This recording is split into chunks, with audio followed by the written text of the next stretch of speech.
I know that we've got a meeting in a couple other things. So we'll get started. Okay. So guys, if I know the things that I've asked at least two teachers, Ms. Corey and Ms. Rodriguez, to do is something called a homework audit. And essentially they're going to follow a group of students for 2 weeks just to see how much homework, not follow like literally follow in the hall, but kind of identify those students and then see what kind of homework they get on a day-to-day basis. So we can get a student group that you are representing. Yeah. And so it could be newspaper, or it could be class of 2015, 2016, it could be what have you. Come on in, sir. You can. Come on in. And would it be better for folks to sit around or wherever they like? Yeah, it's fine. If they're feeling like it's widen out a little bit, right? Okay. It's good. It's good angle. It's not like, oh, hey, I'm Isaiah, face Leela. And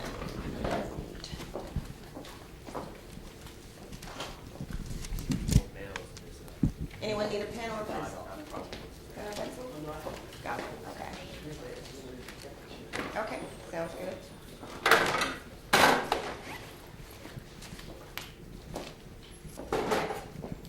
So guys, we're going to go ahead and get started. We want to talk to just you guys. If other people come, then we'll add them in. But we didn't get a chance because of the snow days and the delays to really advertise this as much as I would have liked. But what I wanted to do was provide students an opportunity to talk to me a little bit about their views on the Bell schedule, the final schedule that we'll be actually sharing with everyone next week, and any other issues that you would like to discuss. Some of the things we've already kind of preliminarily talked about are homework, school climate, even this whole discourse day thing and what our school focus is, maybe how our school is viewed by other students and other schools, all of those things, anything you would like to talk about.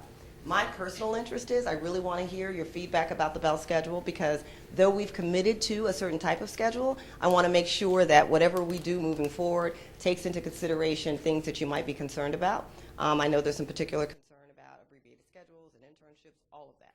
So this is your forum to talk about that. You may eat. That's why we chose this room. So if you've got a snack with you and you'd like to eat, don't stop eating.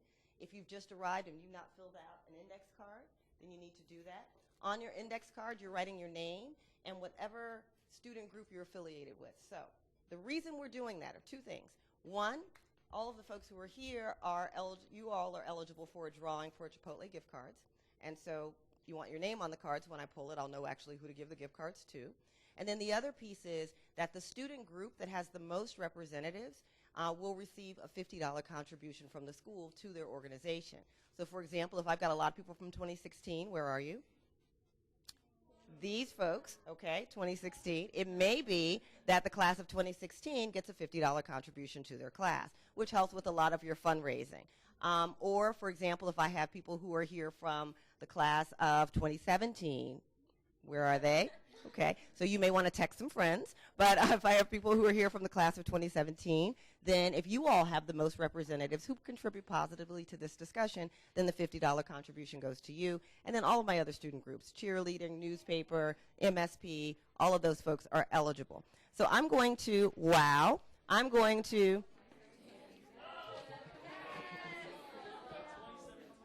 so it looks like 2017 is stepping up. Wow. I'm sorry. Wow. 2017 NSB. You guys are showing up. Yay. Wow. So the competition is getting steep.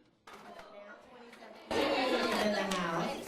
And I don't know if 2016 has cell phones they want to try to tell their friends, but it's looking like 2017 is... Minority scholars, are you in the house as well?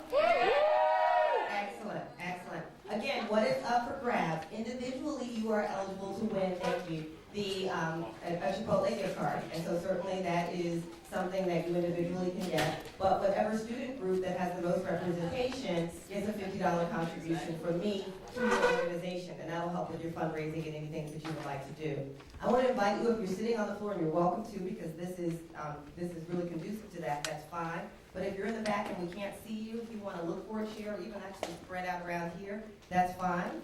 Make sure you get a note card so that you can write your name on the note card, and also write the name of the student group that you're representing.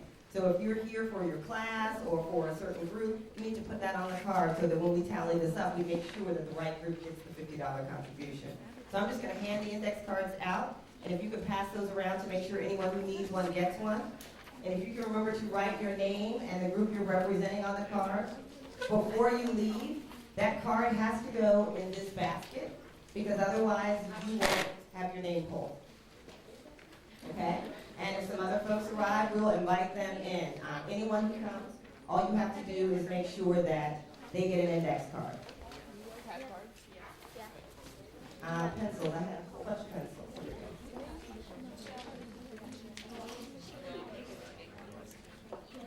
Pens and pencils, I'm just going to hand around a huge stack of them, and you guys can share them if you need, and then just put them all in one place, and I'll pick them up when we're done. Thank you. Thank you, thank you. Excellent. And guys, there's a basket here that's going to come around. Welcome, come on in. We're going to go ahead and get started. My purpose in having you here today is I wanted to make sure there was an opportunity for students to weigh in on some important things that are happening at the school.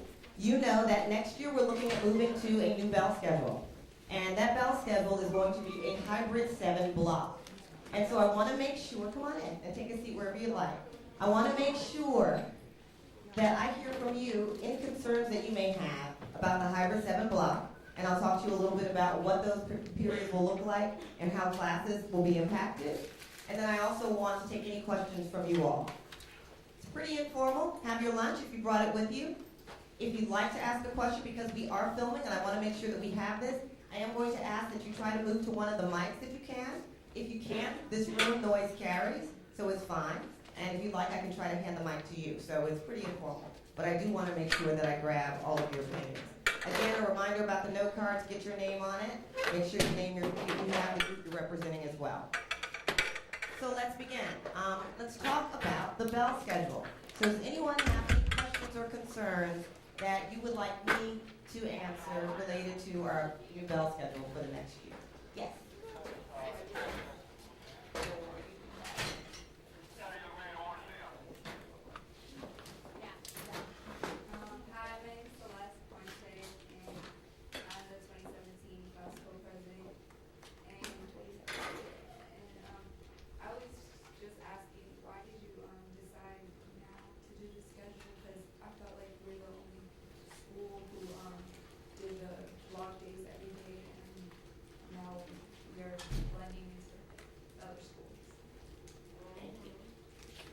Very good question, very good question. And so I should start by saying I never want to blend.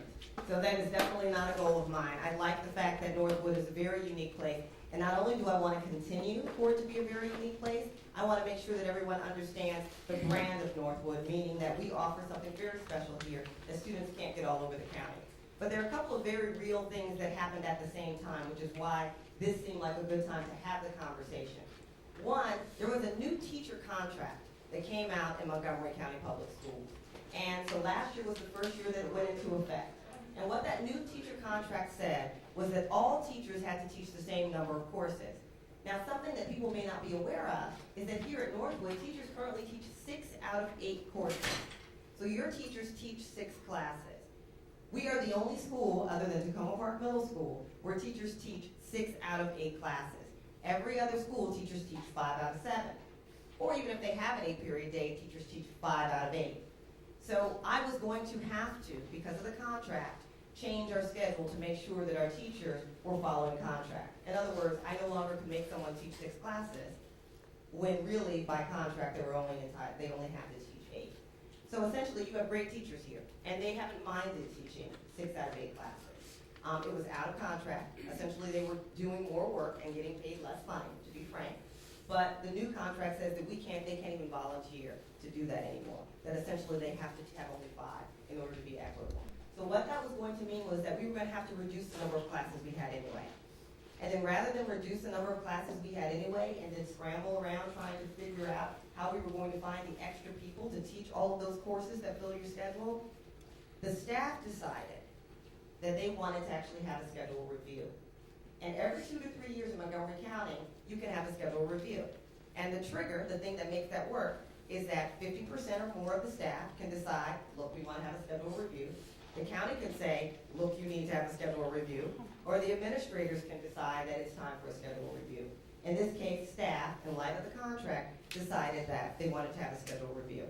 Now, the question was, why did I decide to do this? And I want to be very clear that I didn't even sit on the schedule review team, and that was purposeful. I came from a school that had a block schedule, Tacoma Park Middle School, the only other school in the county where they have 6 out of 8, and I like it. I like the block schedule, I have no problem with it.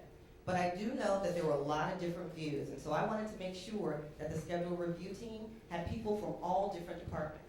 So on that team, you had your math teachers, you had your science teachers, you had your English teachers, you also had your dance teachers, your PE teachers, all of those folks. And I share that because some of your teachers felt very strongly that their subject matter was the kind of thing that you need to practice every day. And I'm going to go ahead and put them out there. The math department felt very strongly that math was like playing a sport or doing something where you need to practice a little bit every day to do it well. And skipping one day really didn't help with retention and understanding. Now, dance and science were the opposite. They felt as if the block schedule worked very well for them because their classes lent themselves to a longer period of time.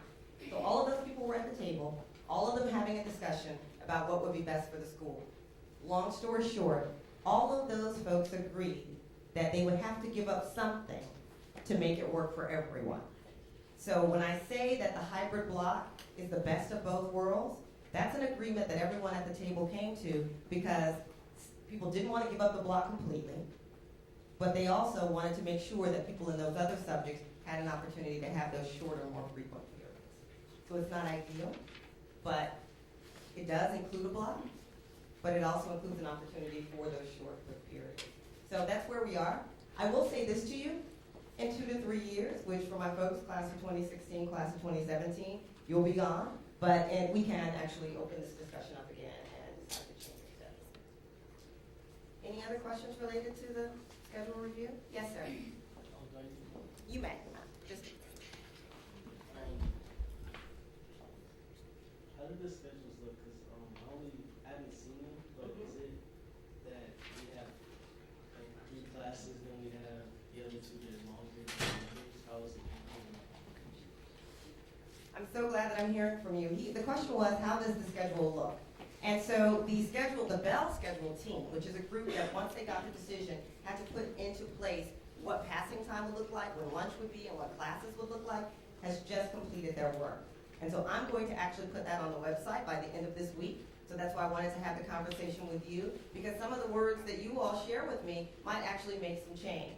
But I will tell you that right now we are looking at doing something very similar to what Blake High School does, in the sense that your block days would be in the middle of the week, and you would begin and end the week with the full period days. So a Monday would for sure be a 1 through 7 day, and then a Friday would be a 1 through 7 day, and then your block would be likely a Tuesday or Wednesday or Thursday, so that they're sandwiched in there together, so that we can make sure that we've got equal time in all of the classes.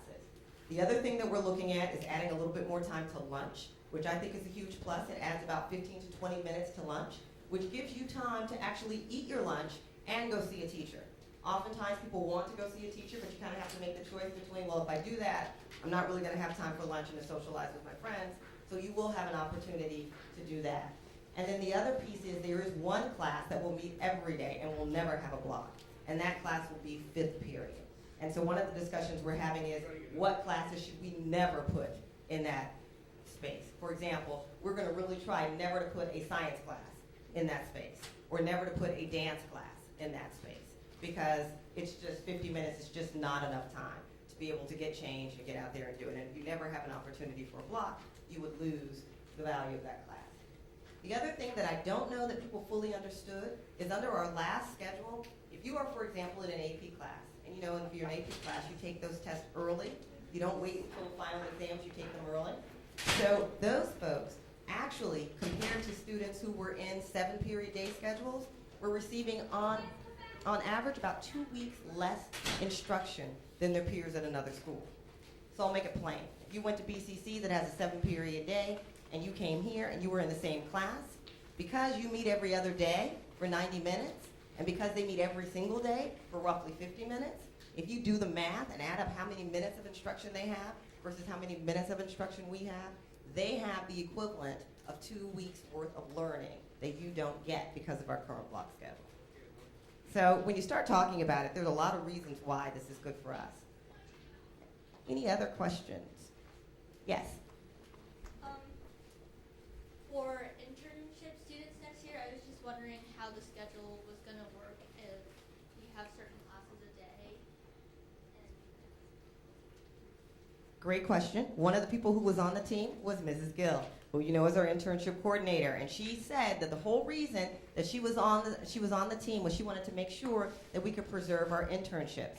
And so the way that works, and all of those 3 schools I mentioned, Blair, Kennedy, and Wheaton, they all have students who have abbreviated schedules. They all have students who have internships. So it is possible. Essentially, we would have to schedule your core classes at a certain time of day. And that happens now. If you have an internship, you have to have certain classes before lunch because you leave in the afternoon. So the very same thing would happen. The only people I could see being penalized is I do have a few people, and I'm a little curious as to why, who might have, let's say, for example, you know, 1 class after lunch and then they leave for their internship last period. And those internships, we may have to play around with the numbers or to look at what class that we offer that last period. But if you're one of those students who leaves roughly after lunch for your internship, it'll be exactly the same. You'll leave at the same time. Same thing goes for Edison and abbreviated schedule. Any other questions? Yes. And those of you who've just come in, please fill in wherever you'd like. And make sure that you fill out an index card so you get credit for being here and you're in the drawing. Thank you, Layla. I'm Veronica, and one of the questions I have is many students are really concerned about how the homework is going to be piling up every day because classes, 7 periods a day, every single day, that's going to be a lot of homework, especially for people in honors and AP classes. That's going to be too much. And if we have after-school activities, a social life, we have to balance many things. Yeah, how is that going to work out for us? Thank you. Veronica? Yeah. Thank you, Veronica. That is the key concern that my students have shared with me. We did have a focus group of students who actually presented to the Bell Schedule team, and we made sure that that focus group of students included students from all over. So we had AP students, we had honor students, we had on-level students, we had special education students, we had ESOL students. We had the whole gamut on that team because we wanted to hear everyone's opinion. And the one thing that everyone agreed on was that they were concerned that they wouldn't get that day off for homework. And what I mean by that is under our current schedule, if you have an A day and a B day, then on the B day, you can do the homework for the A day because you've kind of got that day in between to get homework handled. So here's the promise I made to those students, and I'm making it to you as well. We have to take homework off the table. The decision about our Bell schedule can't be rooted in our concern about homework. It is a serious concern, and I share it. But we need to decide on what's the best schedule for everyone. And if we do that, then I'm committing as your principal to having the homework conversation. That's a very serious conversation. Already I've asked 2 of your teachers, Ms. Corey, who is one of our English teachers, and Ms. Rodriguez, who is the theater teacher, to get together and do what's called a homework audit. And essentially what that means is kind of like, you know, when your parents are very fearful of getting audited of taxes, when someone actually looks over your records to see what happens. We are going to select roughly about 25 students, and these students are going to include students from every different group. So kids with honors classes, AP classes, on-level classes, special education classes, ESOL, athletes, student representatives of SGA and newspaper and all of those groups. And we are going to, for 2 weeks, have them turn in electronically, what was your homework? So essentially, they're just going to report to this team on a daily basis over 2 weeks. On Monday, I had this for homework, Tuesday, Wednesday, Thursday, Friday. And so we're going to collect that data, and we're going to put it in a chart. And then as a school, we are going to, teachers, administrators, heads of departments, discuss why are we giving homework and what is the meaning of it. And I want to be clear, I'm not against homework, but one of the concerns is that there is a huge variance in homework. In some classes, students tell me they don't have any homework at all. In other classes, students have so much homework, it's crushing, and they don't have the opportunity to do other things. And so one of the things I'm trying to figure out is, and we need to come to a common agreement on, what's the purpose of homework? Like, why are we doing it? Is it to deepen understanding? Is it to practice? And if so, does 40 pages of reading do that, or is that just some sort of punishment? So that's one of the things we're trying to figure out. What do we do with our holidays? When teachers are off, should students be off? And is there something that you do that keeps your learning, your understanding up, but doesn't necessarily interfere with you being able to actually enjoy a holiday or religious time with your family? So that's a discussion we have to have, and that's something we're going to come to common agreement on. What I can't promise you is that every class will have the same amount of homework. But what I can promise you is that when we start school next year and this bell schedule comes into effect, that there will be an agreement among teachers, and administrators will support it, that you give homework under these conditions. This is what homework looks like. This is how much homework we think is reasonable for this kind of task. And so we are committed to having that conversation and doing that. Okay, and I hope that helps, and students will be involved in that conversation too. So step 1 is collecting the data, which will happen in the next couple of weeks. Step 2 is everyone getting together, coming to some sort of agreement. And then step 3 is sharing that information before you leave this year so that it's in place next year. And I'll say one last thing. Homework is never about, I didn't get a chance to teach that, or I didn't get a chance to go over that, so you guys do that on your own. That is not a legitimate reason for students having homework. And so those are the kinds of things we're going to be discussing. I saw Alex had a question and then Layla. Okay, does that answer your question, Veronica? So I do think if we have the schedule, the homework issue is not necessarily the key issue that we should be concerned about, because we have another mechanism for addressing that. Like you say, would you consider doing like a test run of the schedule, like maybe a week, where people try out the schedule and you get feedback about it? I had not considered doing that, but I think that's an excellent idea.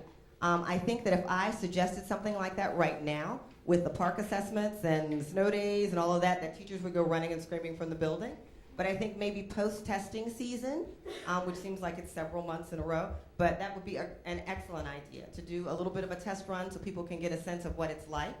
I think it's very important not just for students, but also for teachers, because some teachers are used to leisurely teaching something over an 80-minute block. They're going to have to figure out how to get through that shortened period and make sure that students learn. So it's an excellent idea. And then Layla, you had something you'd like to say?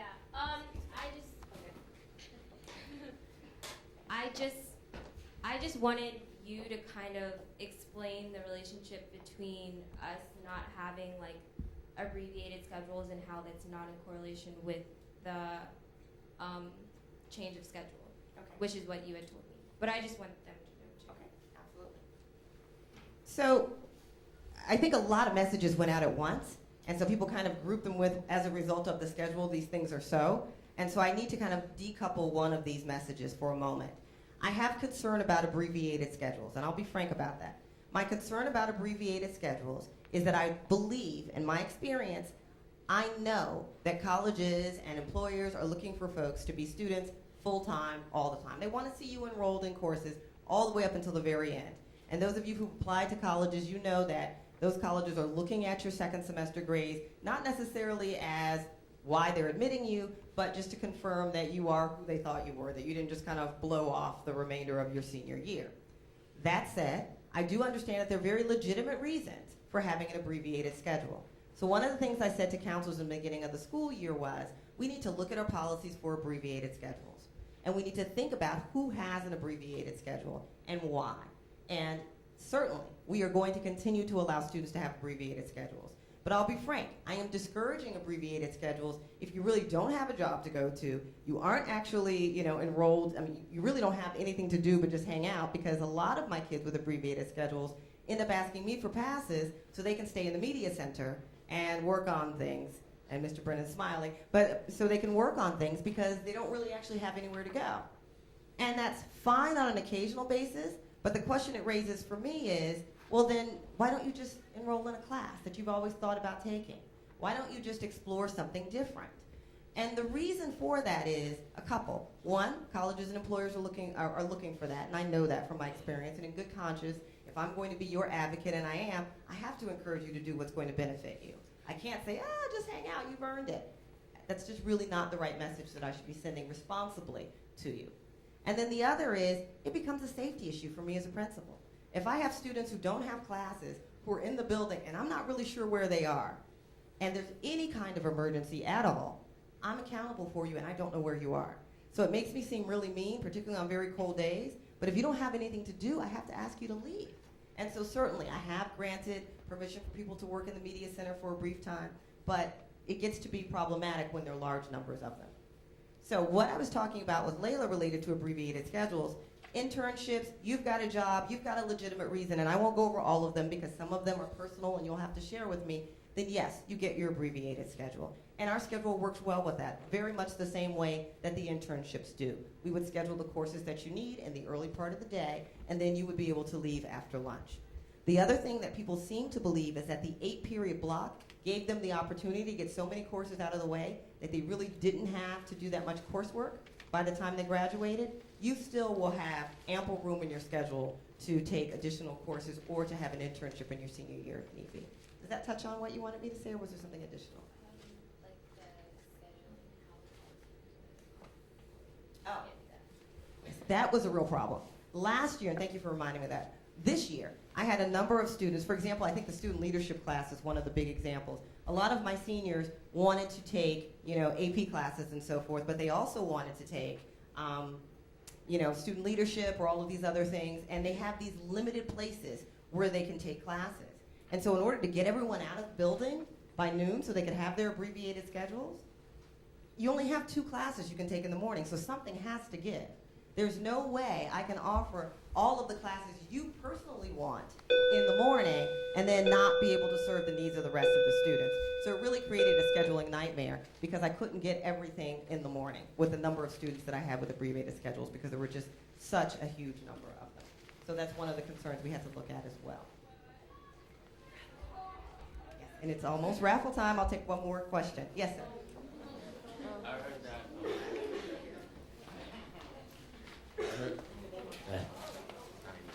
It's on, isn't it? Hello? Very close to your mouth. Testing, testing. And you'll be excused. 1, 2. I heard that school is going to be starting 25 minutes later next year.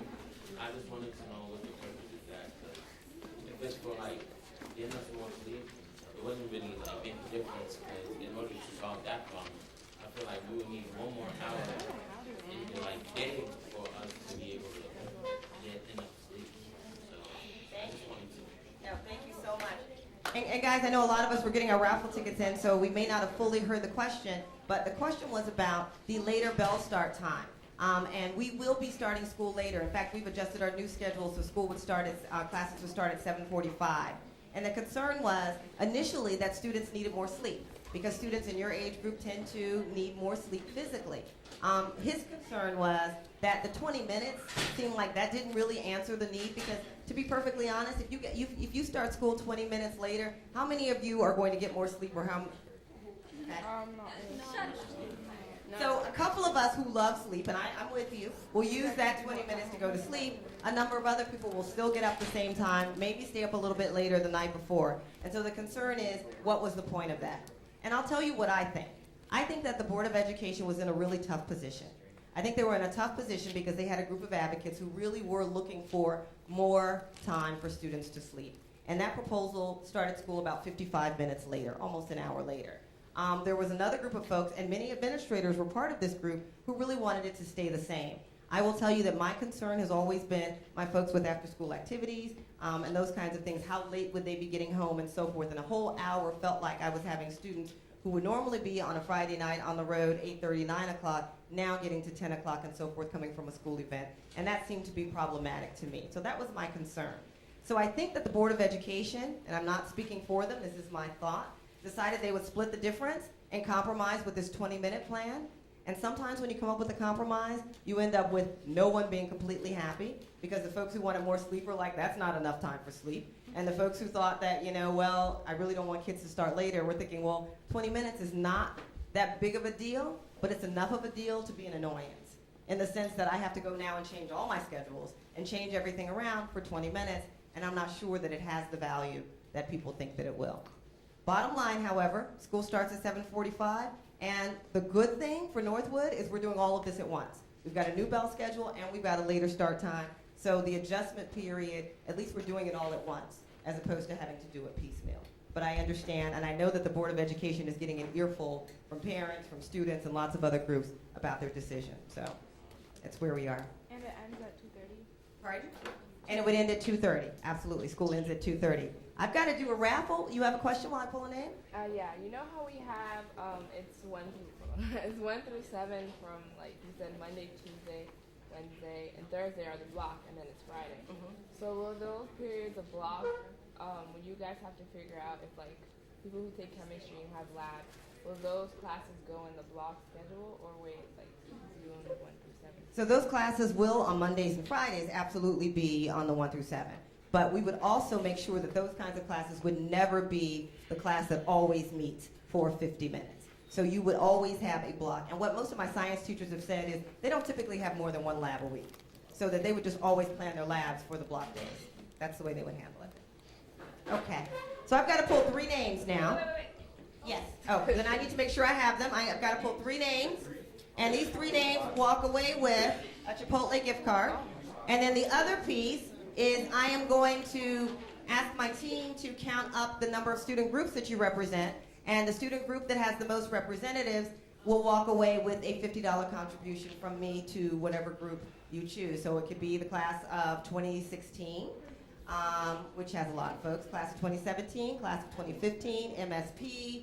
Who else do I have represented? SGA? Anyone else? What group? Jazz band. I mean, I've got lots of different groups here. Excellent.